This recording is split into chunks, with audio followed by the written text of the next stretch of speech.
Assalamualaikum warahmatullahi wabarakatuh. Halo teman-teman semua, perkenalkan nama saya Agung. Nah, kali ini Glowing Official akan sharing-sharing mengenai dunia persablonan maupun clothing. Nah, apa sih hubungannya desain sama sablon?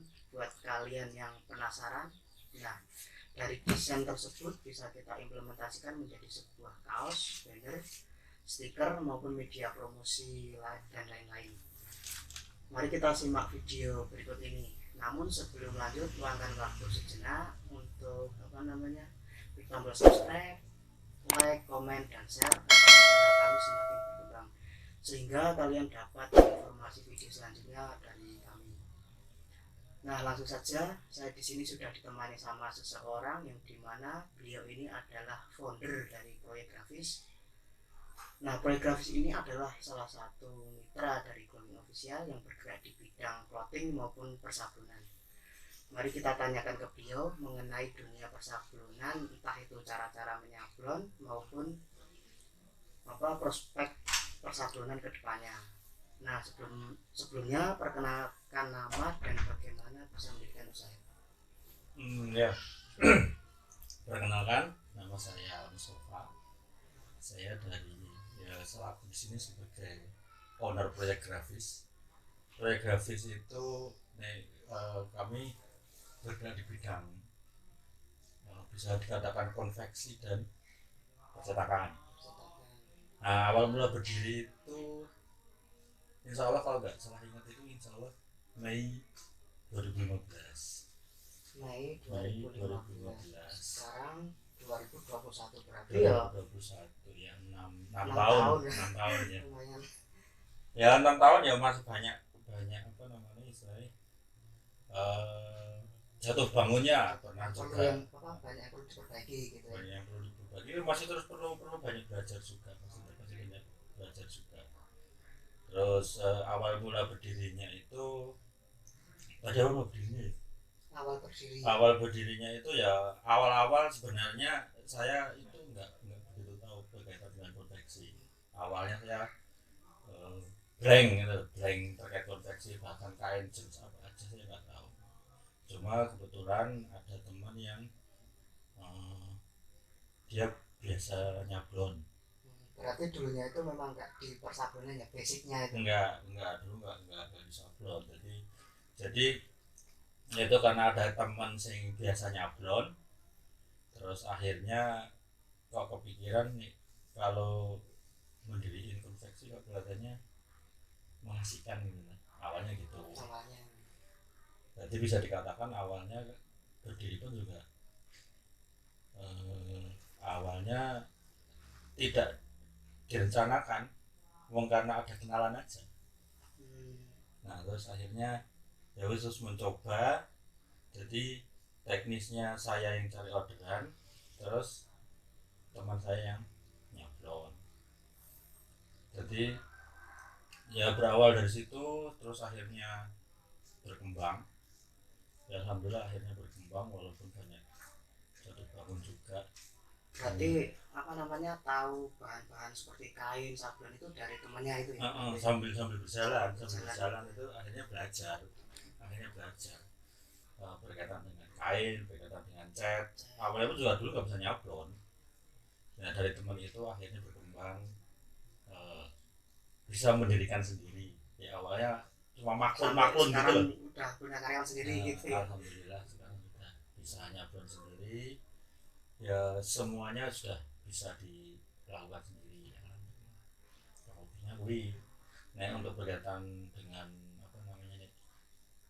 modal awal itu ya bisa dikatakan tanpa modal. Nah ini yang menarik, maksudnya tuh kok tanpa modal itu ceritanya itu dulu gimana gitu. Nah ya itu awalnya tadi. Nah bagi teman-teman deh yang pengen usaha sabun kadang terkendala di modal. Mungkin ceritanya kalau Pak Mustafa itu gimana, maksudnya awal-awalnya mulai menyablonnya itu loh, maksudnya itu yang dibeli apa aja atau kita masarin dulu atau gimana? Nah kalau awalnya itu karena kebetulan aja, waktu itu kebetulan 2015 dapat ada teman yang bisa nyablon, itu kenalan dengan teman yang bisa nyablon. Gitu. Terus akhirnya ya udah saya ngomong ke teman itu yang kenalan itu, nih gimana kalau saya yang nyari orderan, nanti untuk berkaitan dengan nyablon dan lainnya teman yang ngerjain, teman yang bisa nyablon tadi. Nah terus ya itu akhirnya ya saya cuma nyari orderan aja. Berarti di modal skill sama orderan itu ya modalnya itu, bukan maksudnya tuh modal materi kayak uang dan segala macam gitu. Kalau modal, iya kalau untuk modal uang enggak ya. Kalau modal uang Kecil lah ibaratnya bisa dikatakan ya cuma untuk ongkos Surawiri aja gitu bisa dikatakan. Untuk transportasi misalkan kayak apa namanya, dulu kan masih jahit pun nganter ke tempat jahit yang jauh dulu sampai terus dan nganter ke tempat teman itu untuk disabloni, jadi cuma wirawiri untuk nganter maklun itu. Nah itu jadi dulu cuma istilahnya ya cuma saya beli kain dapat orderan, terus kan dapat DP itu dari yang order, dapat uang DP, biasanya DP kan 50%, dulu 50%. Nah dapat dari uang orderan 50% itu untuk saya beli kain. Oh gitu. Beli kain, setelah beli kain, nah saya antar ke temen yang tadi nyablon tadi. Nah temen yang bisa nyablon itu akhirnya ngenalin ke tukang jahit, ke yang biasa jahit gitu. Oh gitu. Nah terus akhirnya ya itu saya akhirnya kenalan dari temen itu, dapat kenalan penjahit juga. Nah dari saya kalau misalkan dapat orderan, berarti yang pertama itu memang relasi itu ya benar. Yang paling penting itu relasi memang sering itu. Paling penting awal relasi. Ya kalau untuk relasi sebenarnya nggak usah rumit-rumit nih kayak menurut saya ya. Jadi misalnya kayak teman-teman sekitar atau teman sekolah, teman apa namanya, tetangga itu kadang malah bisa jadi awal-awal pelanggan kita di situ. Nah itu, nah dari situ baru jadi website tadi tanpa modal itu maksudnya tanpa modal uang ya, tapi ini modal pikiran, modalannya mungkin ya tetap pakai ini untuk uang insya Allah enggak, karena selama ini kan kecil ya. untuk modalnya bisa dikatakan Harus sablon gitu. Ya cuma ada itu aja Kemauan gitu. ada kemauan, terus awalnya tadi mencoba, terus ada kemauan itu dan mau belajar. Itu dulu saya itu. Nah ini untuk apa namanya, kan banyak teman-teman yang tanya, maksudnya itu kan sebenarnya dari harga kaos itu ditentukan dari apa, misal dari segi bahan kain atau apa sebenarnya itu kan banyak yang tanya kan, itu bahan kain itu apa aja, kadang kan banyak yang belum tahu jenis-jenis kain, jenis-jenis apa namanya sablon itu kan belum tahu, mungkin bisa dijelaskan. Kalau untuk berkaitan dengan harga itu, harga kaos ya, harga kaos nanti bisa bergantung terkait dengan yang pertama itu dengan jenis kainnya. Kain jenis kaos itu kan macam-macam, ada yang dari yang apa namanya yang halus, yang katanya menyerap keringat itu kan combat, terus ada yang di bawahnya combat, ada karpet, biasanya yang setahu saya untuk merchandise. Oh, berarti yang merchandise itu kebanyakan kaos pakai merchandise karpet itu katun tapi pakai karpet di bawah combat, jadi harganya bisa lebih murah dari combat. Terus nanti ada PE, ada macam-macam gitu. Nah nanti yang pertama itu berkaitan dengan kainnya dulu itu mau pakai apa, nanti harganya bisa beda-beda, itu mau pakai combat nanti harganya itu belum masuk ke ranah sablon ya, belum, dari harga itu itu baru kainnya aja, jadi kan bisa macam-macam, jadi bisa beda kain beda harga, beda jenis kain beda harga. Itu yang pertama dari kain. Terus yang kedua dari kerumitan desain. Kerumitan desain, misalkan dari desain yang satu warna dengan dua warna atau bahkan lebih nanti berbeda, harganya bisa berbeda-beda. Untuk itu kerumitan desain. Terus yang ketiga jenis sablon. Sablonnya ada macam-macam, ada plastisol, ada DTF, tapi DTF katanya bukan sablon. yang keluaran baru ini yang digital itu cari ini katanya sablon, katanya ini nyablon itu ya pakai itu teknik sharing, teknik apa? Teknik saring itu, kain saring gitu loh. Itu yang disebut nyablon itu kayak gitu sebenarnya. ada yang berpendapat seperti itu, tapi ya memang dengan perkembangan zaman kan akhirnya ada itu DTF, ada DST juga. Kalau DST itu gabungan antara digital dan manual, jadi manual sama digital digabungin. Terus jadi sekarang perkembangan sabun sudah banyak jenisnya kok. Terus nanti ada sablon tintanya ada sablon rubber, sablon Nah, plastis. kebanyakan kan yang di umum itu yang Mm-mm. kebanyakan orang tahu itu kan kebanyakan di apa namanya rubber sama plastisol. Nah, perbedaan rubber sama plastisol itu gimana? Kok kebanyakan udah wah aku tetap bagus yang plastisol ini kita yang plastisol gitu. Nah, itu kira-kira itu gimana maksudnya itu? Sebenarnya itu rubber sama plastisol itu dari dasar tintanya itu sudah berbeda, dan nanti pun juga pengerjaannya pun juga otomatis berbeda. Kalau rubber itu kan base-nya itu kan water base. Water base itu ya dasarnya dari air. Jadi tinta yang berkaitan yang dasarnya itu mengandung air lah, ada airnya. Water base itu rubber itu. Nah, ada kelebihan dan ada kekurangannya juga. Kalau rubber itu kelebihannya sebenarnya kalau dari sisi lingkungan menurut saya itu malah itu lebih bagus karena Yang lebih rubbernya itu. karena rubber kan kalau misalnya kena air dia akan otomatis hanyut. Jadi kan untuk lingkungan nggak begitu apa namanya tidak merusak lingkungan. Jadi ramah lingkungan. Nah, catnya itu ramah lingkungan sebenarnya. Terus bisa kena setrika langsung, walaupun itu lebih baik jangan kena setrika langsung, tapi kalau ketika kena langsung tidak ada masalah. Berarti untuk perawatan kaos itu memang Seharusnya tidak kena setrika langsung, baik rubber maupun plastisol untuk keawetan sablon ya. Tapi kalau memang akhirnya kadang lupa akhirnya kesetrika untuk rubber itu nggak ada masalah, nggak terus gambarnya rusak gitu. Tapi memang kalau rubber daya ketahanannya masih lebih cepat, daya ketahanannya itu lebih cepat rusak atau lebih cepat retak itu dibanding plastisol. Nah, plastisol sendiri itu cat yang bahan dasarnya minyak, jadi proses pengerjaannya pun berbeda. Yang tadi rubber itu ketika di sablon pengeringannya cukup dengan angin, jadi ya sudah kering sendiri. Kalau plastisol nggak bisa, perlu ada alat bantuan yang lain, ada yang pakai lampu-lampu pemanas. Jadi apa namanya kuring. Nah, pakai kuring kayak gitu. Ada curing ataupun pakai heat gun itu. Jadi pakai itu. Jadi pengeringan kalau cuma didiamkan nggak akan kering plastisol. Nah, untuk segi warna plastisol memang lebih hidup, lebih nyala, warnanya lebih cerah gitu ya. Nah, lebih cerah. Itu kelebihannya itu. Cuma kelemahannya itu ya itu tadi. Nih kalau pas nyetrika lupa kena setrika langsung, nempel kena setrikanya karena itu basisnya minyak, dia akan memuai lagi.